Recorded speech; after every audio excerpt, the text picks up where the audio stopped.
श्री गणेशाय नमः। श्री सरस्वते नमः। श्री गुरुभ्यो नमः। जगद्गुरु नरेंद्राचार्य महाराज की जय। सद्गुरु काड सिद्धेश्वर महाराज की जय। संत शिरोमणि गजानन महाराज की जय। आद्य जगद्गुरु रामानंदाचार्य महाराज की जय। सिया वल्लभ रामचंद्र की जय। गुरुर्ब्रह्मा गुरुर्विष्णु गुरुर्देवो महेश्वरा। गुरुर्साक्षात् परब्रह्म तस्मै श्री गुरवे नमः। सार्थ श्री ज्ञानेश्वरी अध्याय पहिला।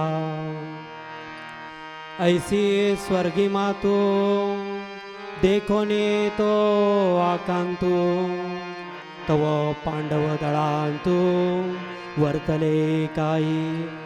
हो का निज सार विजयाचे की ते भांडार महातेजाचे।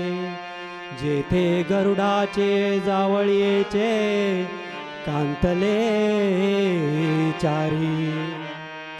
की पाखांचा मेरू जैसा रहमवरो मिरवतसे तैसा। तेजे कोंदाटलिया दिशा जयाचेनी। जेथ अश्ववाहकू आपण वैकुंठीचा राणा जाण। तया रथाचे गुण काय वर्णू। ध्वजस्तंभावरी वानरो तो मूर्तिमंत शंकरो। सारथी षाडंग धरो अर्जुनेसी। देखा नवलतया प्रभूचे अद्भुत प्रेम भक्ताचे। जे सारथ्यपण पार्थाचे करीतो असे। पुंडलिक वरदे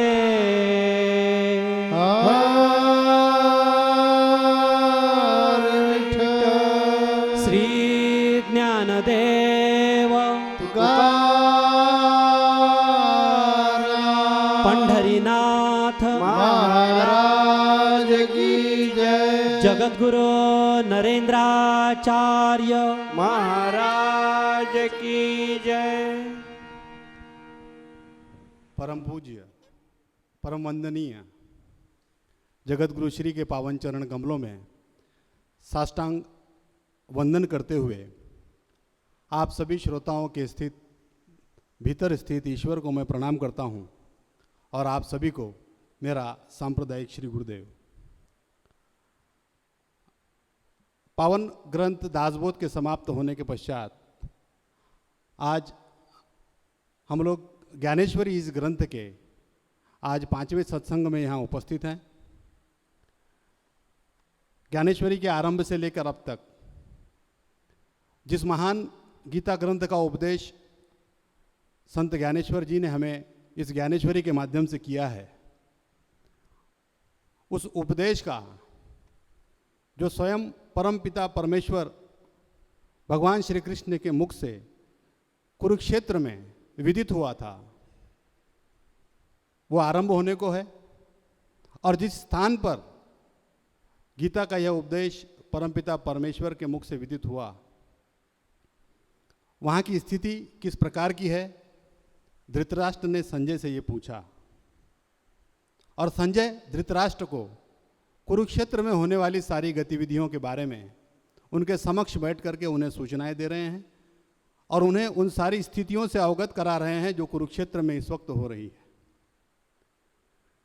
पिछले सत्संग में हमने इस प्रसंग में यहाँ तक सुना कि कुरुक्षेत्र में जब पांडव और कौरवों की सेना आमने सामने खड़ी है, तब दुर्योधन गुरु द्रोणाचार्य एवं भीष्म पितामह को किस तरीके से उत्तेजित करते हैं, किस तरीके से उन्हें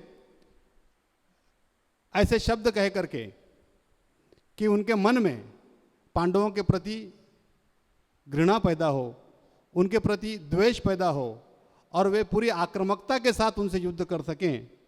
इसके लिए जिन जिन शब्दों का प्रयोग दुर्योधन कर सकता था वो उस वक्त कर रहा था, और उसके शब्दों से उत्तेजित होकर के भीष्म पितामह ने अपना शंख उठाया और शंख फूंक दिया।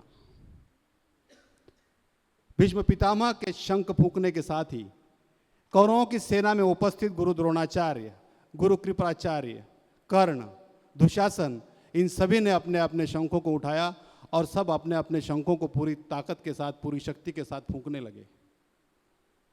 पिछले सत्संग में हमने यहाँ तक इस प्रसंग को सुना है। आज इससे आगे हम इस प्रसंग में आगे बढ़ें, इससे पहले मैं कुछ महत्व की बातें यहाँ आप सब लोगों के सामने कहना उचित समझता हूँ।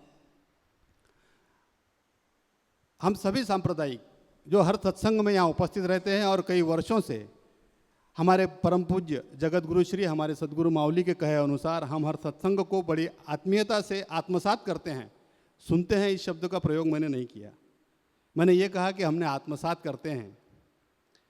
पिछली बार जिस ग्रंथ को हमने आत्मसात किया वो दासबोध था, जिसमें समर्थ रामदास स्वामी जी एक गुरु के रूप में अपने शिष्य को ब्रह्म क्या है ये बताते हैं। जिन लोगों ने दासबोध के सत्संगों को पूरी तरीके से सुना है, जिन्होंने आत्मसात किया है, उन्होंने इस बात को जाना होगा कि समर्थ रामदास स्वामी एवं शिष्य कल्याण के बीच का जो संवाद है, उस पूरे संवाद के माध्यम से, उस ग्रंथ के माध्यम से एक सदगुरु ने अपने शिष्य को ब्रह्म के बारे में पूरा ज्ञान दिया था। उस ग्रंथ में ऐसी कोई भी बात, ऐसी कोई भी शंका उन्होंने शिष्य के मन में नहीं छोड़ी थी जिसका उत्तर उन्होंने नहीं दिया। ब्रह्म क्या है, विमल ब्रह्म क्या है, ब्रह्म से माया किस तरीके से निर्मित होती है और इस संसार की सृष्टि का उत्पत्ति किस तरीके से होती है, उसका लय किस तरीके से होता है, इन सारी बातों को दासबोध ग्रंथ के माध्यम से हमने सुना, जिसमें एक गुरु ने शिष्य को ब्रह्म के बारे में ज्ञान दिया था। और आज हम जिस ज्ञानेश्वरी ग्रंथ की चर्चा इस सत्संग में कर रहे हैं, इसमें स्वयं ब्रह्म गुरु बन करके अपने शिष्य को उस ज्ञान को दे रहे हैं जिसे उसे प्राप्त करना चाहिए, जिसे उसे समझ करके स्वयं ब्रह्म होना चाहिए। ये बात यहां समझने योग्य है। इस भाव के साथ अगर हम ये ग्रंथ, इस ग्रंथ के प्रवचन और इस सत्संग को सुनेंगे तो मैं समझता हूं कि इस ग्रंथ के समाप्त होने तक, जिसे सनातन हिंदू धर्म का सबसे महान ग्रंथ कहा जाता है और जिस ग्रंथ को जनसामान्य तक पहुंचाने के लिए भगवान स्वयं अवतरित होकर के उसे सरल भाषा में हमारे सामने लेकर आए हैं, इसे समझ करके हम लोग अवश्य ही मुक्ति पा सकते हैं। लेकिन मैं फिर से एक बार आप सभी से निवेदन करूंगा कि आप लोगों की एकाग्रता, आप लोगों की श्रद्धा और जो भाव है वो इस तरीके का जिज्ञासु होना चाहिए कि जितने प्रश्न अर्जुन के मन में उस कुरुक्षेत्र में भगवान श्री कृष्ण के समक्ष उठते हैं, उतने ही प्रश्न अगर हमारे मन में उठने लगेंगे, उतने ही प्रश्न अगर हम लोगों के मन में भी जोर जोर से दहाड़े मार करके हमसे उसके उत्तर मांगेंगे, तब ये समझना चाहिए कि हम सच्चे तरीके से या सही तरीके से इस ग्रंथों का आत्मसात कर रहे हैं। और अगर ऐसा हम करते हैं तो मैं दावे के साथ कह सकता हूँ कि इस ग्रंथ की समाप्ति तक हम में से कई लोग ऐसे होंगे जो ये कह सकेंगे कि मैंने आज ब्रह्म को जान लिया है, या मैं उस मार्ग पर उतने आगे चला हूँ कि अब मुझे संसार से कोई लेना देना नहीं, या संसार और ब्रह्म के बीच का जो फर्क है वो मैं समझ चुका हूँ। एक चीज़ और मैं आपको बताना चाहूँगा। कुरुक्षेत्र में इस वक्त कौरवों और पांडवों की सेना जो आमने सामने खड़ी है, हम सभी ने कई बार भगवत गीता की कथाओं को सुना है। हम लोगों ने कई बार ये बात सुनी है कि कुरुक्षेत्र में जो युद्ध हुआ था वो धर्म और अधर्म के बीच हुआ था, वो अच्छाई और बुराई के बीच में हुआ था। लेकिन ये बात नहीं है कि अच्छाई और बुराई, धर्म और अधर्म का ये युद्ध सिर्फ द्वापर युग में हुआ था। ये युद्ध हर युग में हुआ है, किंतु उसमें और इसमें फर्क क्या है या हम उसे किस तरीके से देखेंगे, ये मैं आपको बताना चाहता हूं। सतयुग में भी धर्म और अधर्म की लड़ाई होती थी। तब उस लड़ाई का प्रभाव जो था वो दो लोकों में था, दानव लोक और देवलोक। ये अच्छाई और बुराई जो थी, ये दो लोकों में लड़ाई थी। दो लोग जो अपने आप से कहीं दूर थे, बहुत दूर थे, फिर भी अच्छाई और बुराई एक दूसरे से टकराती थी और उनकी लड़ाई होती थी। त्रेता युग में ये अच्छाई और बुराई सीमित होकर के देशों में आ गई। भारत और लंका, राम और रावण, ये अच्छाई और बुराई सिमट करके दो देशों तक पहुंच गई और फिर उसमें लड़ाई हुई, जिसमें फिर धर्म की विजय हुई। द्वापर युग में यही अच्छाई और बुराई और सिमट करके एक परिवार में आ गई, जहां कौरव और पांडव एक ही परिवार के भाई भाई होकर के आज कुरुक्षेत्र के मैदान में एक दूसरे के सामने लड़ने के लिए खड़े हैं। लेकिन कलयुग में यही अच्छाई और यही बुराई इतनी सिमट गई है कि वो हर इंसान के भीतर चल रही है। परिवार तो दूर की बात है, हर इंसान अपने अंदर की अच्छाई और अपने अंदर की बुराई, अपने अंदर धर्म और अधर्म की लड़ाई लड़ रहा है। और ऐसी लड़ाई में जब तक भगवान श्री कृष्ण जैसे सद्गुरु उसके पास नहीं होंगे, उसके भीतर का जो धर्म है वो अधर्म से कभी नहीं जीत सकता। इसलिए हमें सबसे पहले आज के युग में अगर किसी चीज की आवश्यकता है तो वो है सद्गुरु की। हमने पिछले प्रवचन में सुना कि जगतगुरु इस शब्द की उत्पत्ति ही भगवान श्री कृष्ण से हुई थी। अगर हम ये प्रश्न करें कि भगवान श्री कृष्ण कहाँ हैं या कहाँ थे, तो उसका उत्तर ये नहीं हो सकता कि भगवान श्री कृष्ण सिर्फ द्वापर युग में ही होकर गए। भगवान श्री कृष्ण ने द्वापर युग में आकर के अपने मुख से गीता का उपदेश अर्जुन को दिया। जिस भाषा में, जिस शैली में उन्होंने दिया, वो देने के पश्चात 4300 साल के बाद वे फिर से आए ज्ञानेश्वर के रूप में, यह सोच करके कि इस युग का जो व्यक्ति है, इस युग का जो मानुष है, जो मानव है, वो इस भाषा को शायद न समझ सके, और संत ज्ञानेश्वर के रूप में उन्हें श्री कृष्ण ने इस ज्ञानेश्वरी को और सरल भाषा में जन सामान्य के सामने रखा।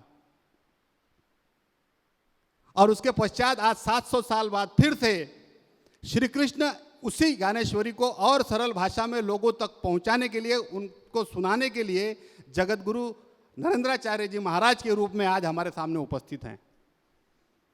इसलिए हम ये नहीं कह सकते कि भगवान श्री कृष्ण जो है वो केवल द्वापर युग में थे। भगवान श्री कृष्ण आज भी हमारे समक्ष बैठे हुए हैं, केवल उस दृष्टि की आवश्यकता है जो अर्जुन की थी। जिस दिन हम ये दृष्टि बना लेंगे, जिस दिन हम अर्जुन के जैसे जिज्ञासु बनेंगे, उस दिन हमारे सामने बैठे हुए हमारे सद्गुरु, हमारे जगत गुरु क्या हैं, किस तरीके से ब्रह्म हैं।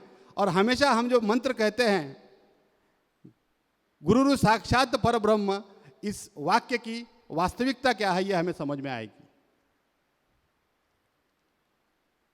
ऐसे महान जगत गुरु, ऐसे परमपिता परमेश्वर श्री कृष्ण, इनकी एक स्तुति करके हम लोग इसके आगे चलते हैं। कुरुक्षेत्र में जहाँ पर दोनों सेनाएं आमने सामने खड़ी है और वहाँ क्या हो रहा है ये समझने का प्रयास, ये सुनने का प्रयास और उसे महसूस करने का प्रयास हम करेंगे। गोविंद बोलो, हरि गोपाल बोलो, गोविंद हरि गोपाल बोलो, गोविंद बोलो, हरि गोपाल बोलो, गोविंद बोलो हरि गोपाल बोलो, गोविंद बोलो, हरि गोपाल बोलो, गोविंद बोलो हरि गोपाल बोलो, राधा रमण हरि गोविंद बोलो, राधा रमण हरि गोविंद बोलो, गोविंद बोलो, हरि गोपाल बोलो, गोविंद बोलो हरि गोपाल बोलो, गोविंद बोलो, हरि गोपाल बोलो, गोविंद बोलो हरि गोपाल बोलो, गोविंद बोलो, हरि गोपाल बोलो, गोविंद बोलो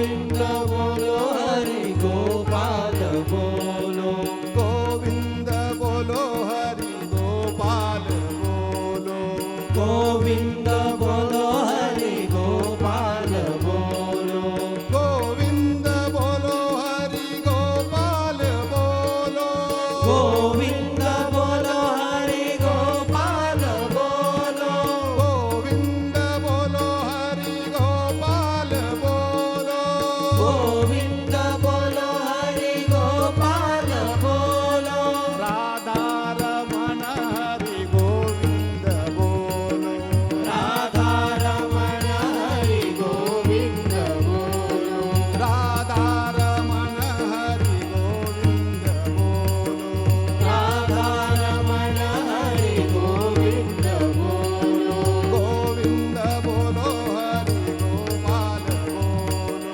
गोविंद बोलो हरि गोपाल बोलो गोविंद बोलो हरि गोपाल बोलो गोविंद बोलो हरि गोपाल बोलो राधा रमण हरि गोविंद बोलो राधा रमण हरि गोविंद बोलो गोविंद बोलो हरि गोपाल बोलो गोविंद बोलो हरि गोपाल बोलो राधा रमण हरि गोविंद बोलो राधा रमण हरि गोविंद बोलो गोविंद बोलो हरि गोपाल बोलो गोविंद बोलो हरि गोपाल बोलो राधा रमण हरि गोविंद बोलो राधा रमण हरि गोविंद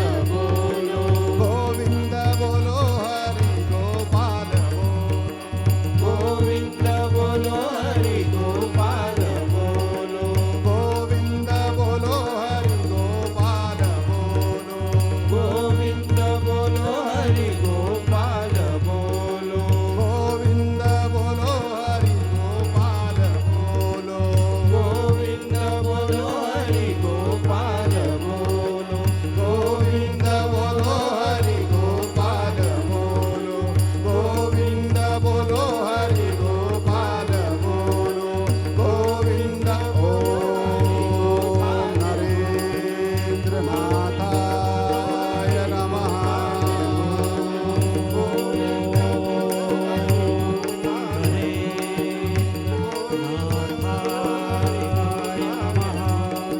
ओम नरेंद्र नाथाय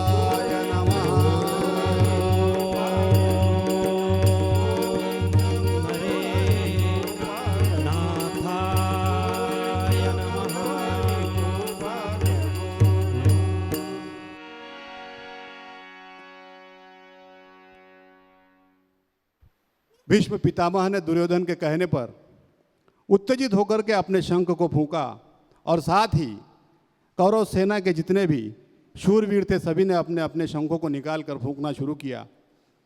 इन शंखों का नाद इतना भयंकर था और इन शंखों के साथ जो नगाड़े, जो तुरैयां, जो ढोल वहाँ उस वक्त बज रहे थे, उनका नाद इतना भयंकर था कि जो कमजोर दिल वाले थे उनके दिल विदीर्ण हो गए, वे डर गए। उन शंखों का नाद, उन नगाड़ों की आवाज़, उन तुरैयों की आवाज़ इतनी विदीर्ण कर देने वाली थी कि कमजोर दिल वाले वहीं डर करके बैठ गए। चारों ओर कौरव सेना में जहाँ उत्तेजना थी, वहीं पांडव सेना में भय का माहौल था। लेकिन तभी भगवान श्री कृष्ण ने अपना 5 जन्य शंख उठाया और बड़ी ही सहज अवस्था में उन्होंने अपने शंख को फूंका।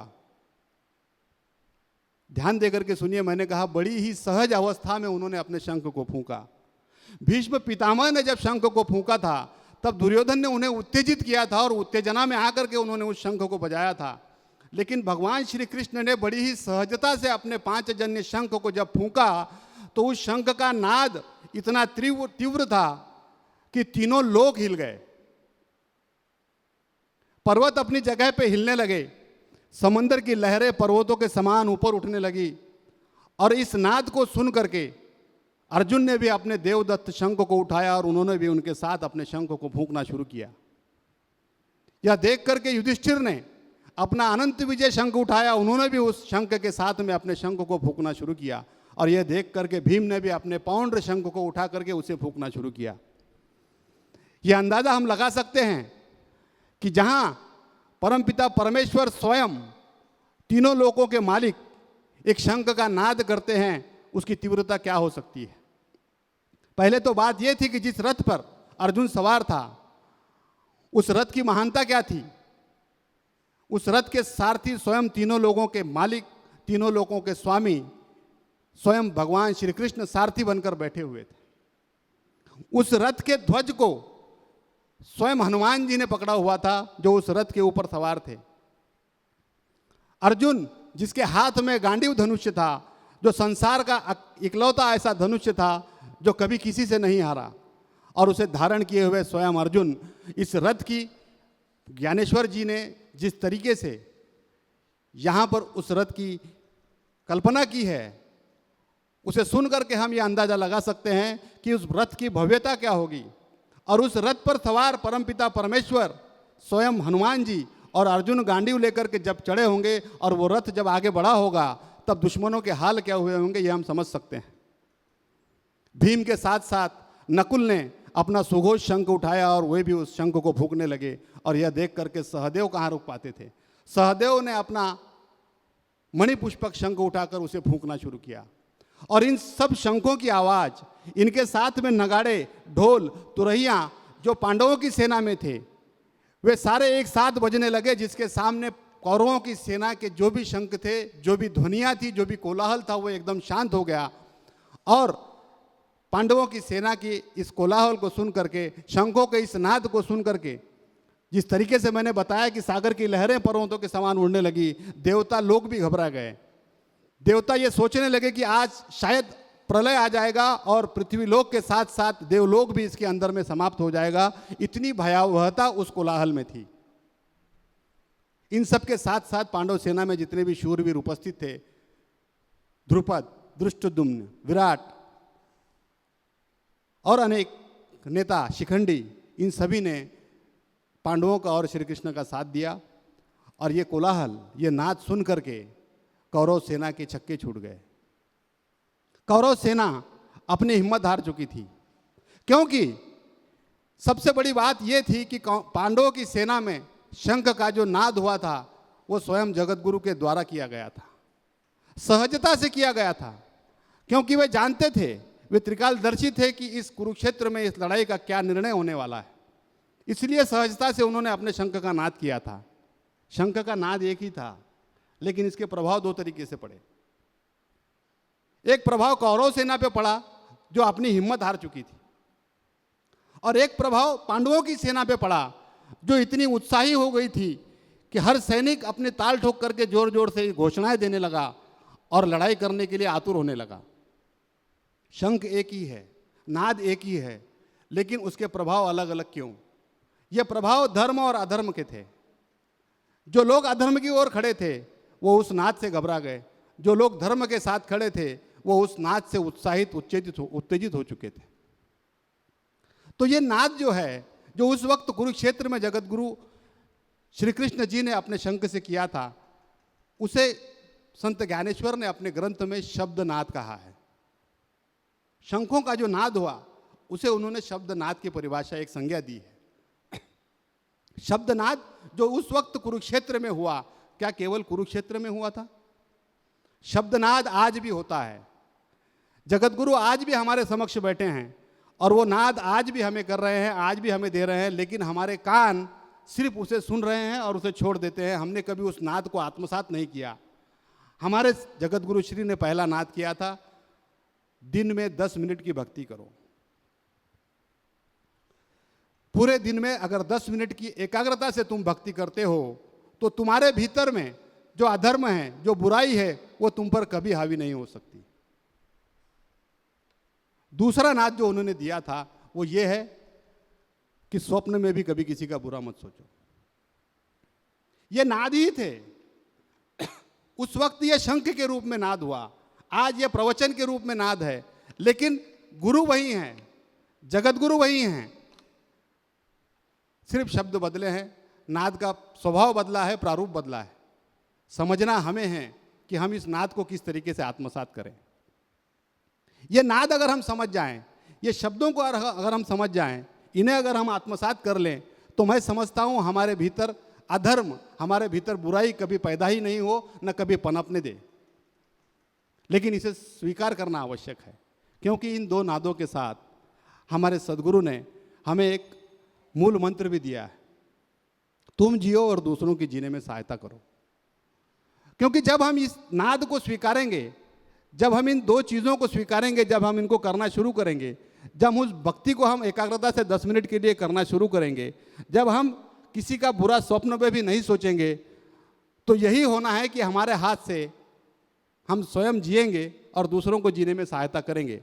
जिस तरीके से हमारे अंदर की बुराई दूर हुई है, इन दो नादों को सुन करके जिस तरीके से हमारा जीवन सफल हुआ है, जिस तरीके से सफल बना है, उसी तरीके से हम दूसरे के जीवनों को भी सफल करेंगे, उनके जीवन में भी खुशी और आनंद हम ला कर रहेंगे। ये कर्म, ये सत्कर्म अपने आप अपने हाथों से होगा। लेकिन इन विषयों को इतनी गूढ़ता से समझने के लिए इस पर चिंतन करना आवश्यक है। एक छोटा सा प्रसंग जिसमें कौरव सेना, पांडव सेना आमने सामने खड़ी है, और दोनों सेनाओं के जो सेनापति हैं, जो महावीर हैं, वो एक दूसरे को देख करके शंख बजाते हैं। ये एक प्रक्रिया है युद्ध शुरू होने के पहले शंख बजा करके युद्ध की घोषणा करने की। लेकिन इस प्रक्रिया के पीछे का कारण क्या है?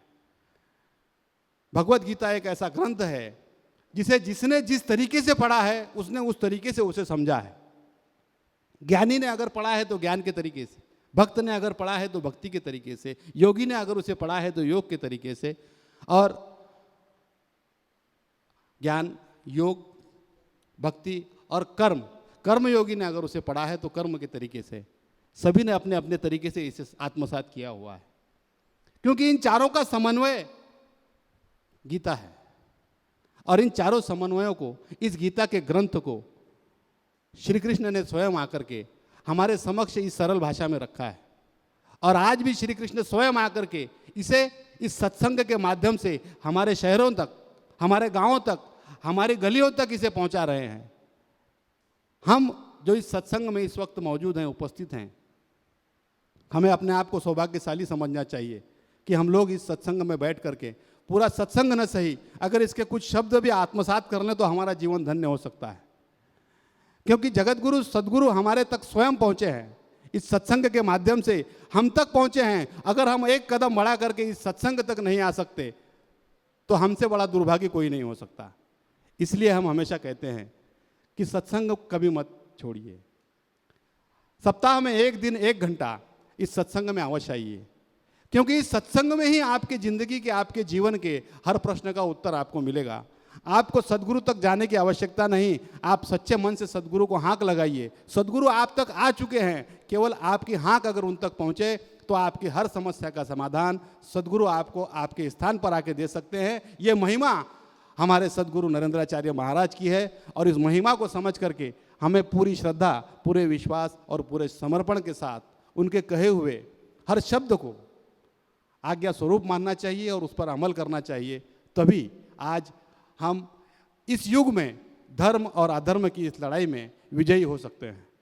मैं आशा करता हूँ आप सभी हर सत्संग में इन प्रवचनों को इस तरीके से आत्मसात करेंगे और अपने जीवन को धन्य करेंगे। इतना कह करके आज जगत गुरु नरेंद्राचार्य महाराज की जय। सद्गुरु काल सिद्धेश्वर महाराज की जय। संत शिरोमणि गजानन महाराज की जय। आद्य जगत गुरु रामानंदाचार्य महाराज की जय। सिया वल्लभ रामचंद्र की जय।